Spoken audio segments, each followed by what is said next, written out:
nothing huge came out, but there was two big things on PlayStation side. So it was official based on rumors. PlayStation has officially acquired Bluepoint Games, and the next game is planned to be an original, not a remake. So this is coming from IGN and Jonathan Dornbush. So he wrote, Sony Interactive Entertainment has announced yet another studio acquisition, Bluepoint Games, the developers of the Shadow of the Colossus remake on PS4, and most recently, the PS5 remake of Demon's Souls. Bluepoint and PlayStation have worked closely together for years, but the news comes after the studio's latest successful release, as Sony confirmed Demon's Souls has sold more than 1.4 million copies.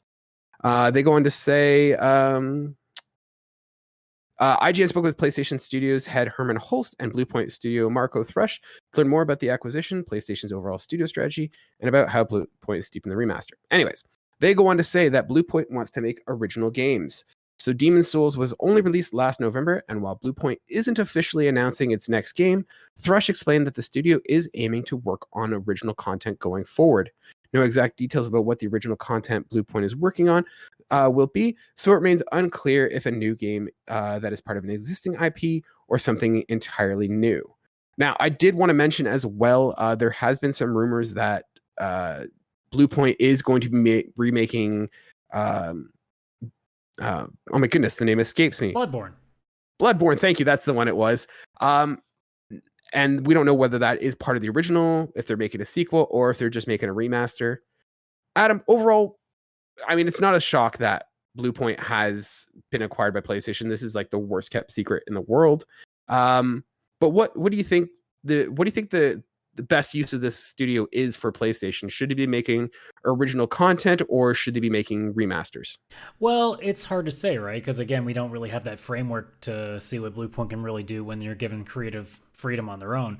We've seen what they can do, at least in terms of making some pretty solid remakes. So we know they're capable of at least making a game that functions and plays really well. It's a matter of what can they do when they don't have source material to take from? What do you do if you give them creative freedom? Could it be amazing, or could it just be, they're in over their heads and maybe they just can't get, a team together that can focus on one stream? Maybe it's easier for them to do remakes. We won't really know the answer until they get it. But you're right, it was a very, very badly kept secret. In fact, most people that were PlayStation gamers were pretty much just assuming that Bluepoint was going to eventually be bought by them anyway, because they've done so much good for the company as it is. So I honestly would love to see what they do with their own creative license, because they've shown that they can make some pretty functional games that are really well received. So they've got the pedigree and the acumen that it seems that if you give them a project, they're going to take it.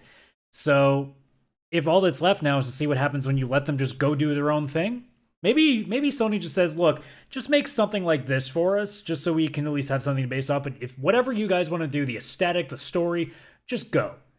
But do it something with specifically in this genre. Even if they did that, I think that gives Bluepoint enough of a framework to go and see what their creativity can actually bring. Because otherwise, all we've seen is what they can do with something already established and just making it better, smoother, and just prettier.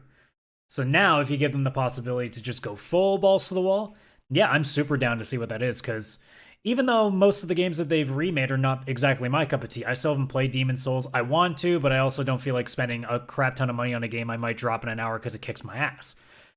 Yeah. But I'd love to see what they come up with, because they have the respect of most gamers that have played anything that they've ever come out with, because they make good stuff. Yeah. What do you think of the idea that they're going to be somehow attached to Bloodborne or a sequel or some sort of attached to that IP in some way? Well, it would make perfect sense. I mean, you just finished Demon's Souls. Bloodborne is literally what, I think everybody was put off when Demon's Souls was announced, because I think everybody just really wanted a Bloodborne remaster. And it just keeps, it's like the worst kept secret with Bluepoint getting sold. Bloodborne just constantly has been rumored so many times to being remade. And when a story like this comes out, it makes sense because it already checks off, they've already done a Souls game, so a Bourne game isn't any different. And if they were to, say, do their own sequel to it with their own creativity, it wouldn't be the furthest from, or it wouldn't be, no. I'm going to mix up my words too, because, we've been a week out. But no. See, it is hard. it's not out of the realm of possibility that they could just take this and just make a sequel instead of a remake. I think people would kind of want to lean to the remake first, but I don't think there's really a wrong answer either. And if what they want to do is to have the studio make their own IP, I still think that's a great idea as well. Because like I said, they've shown that they're at least capable. So I say give them a shot and see what happens. Yeah, I don't think that it's going to be a full-out remake in the way that they did with Demon Souls. Bloodborne came out on the PS4. I mean, it's not an ugly game. It's not like Demon Souls was years out. Remember how long ago that came out?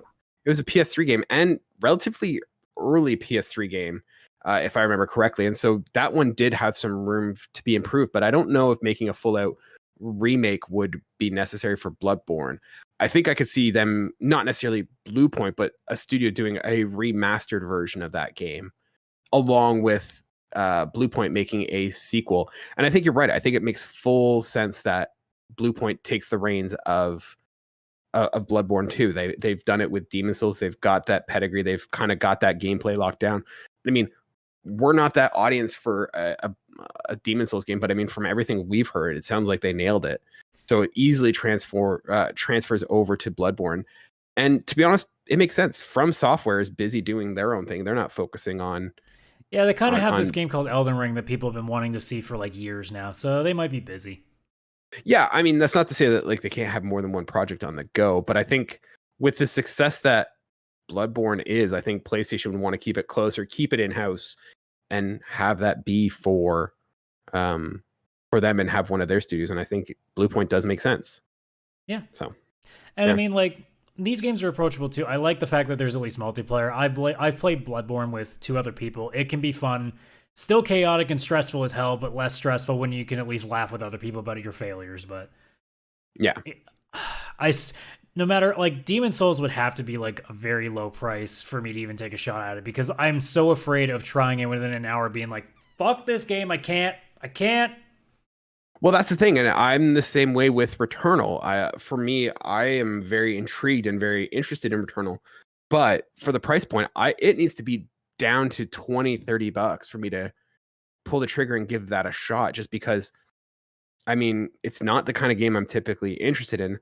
Although, based on the fact that I loved Hades and I'm playing Deathloop, not that Deathloop is a huge roguelike, but you know, it's in that wheelhouse, and so maybe Returnal is a game for me, but I don't want to try it at the price that it is right now. Yeah. So, and that's the thing too with like a lot of us now. Like, you got to be pretty aware of where you are with your money, so you got to be careful on what you're spending like $60+ on. You got to be pretty sure that you're gonna love it.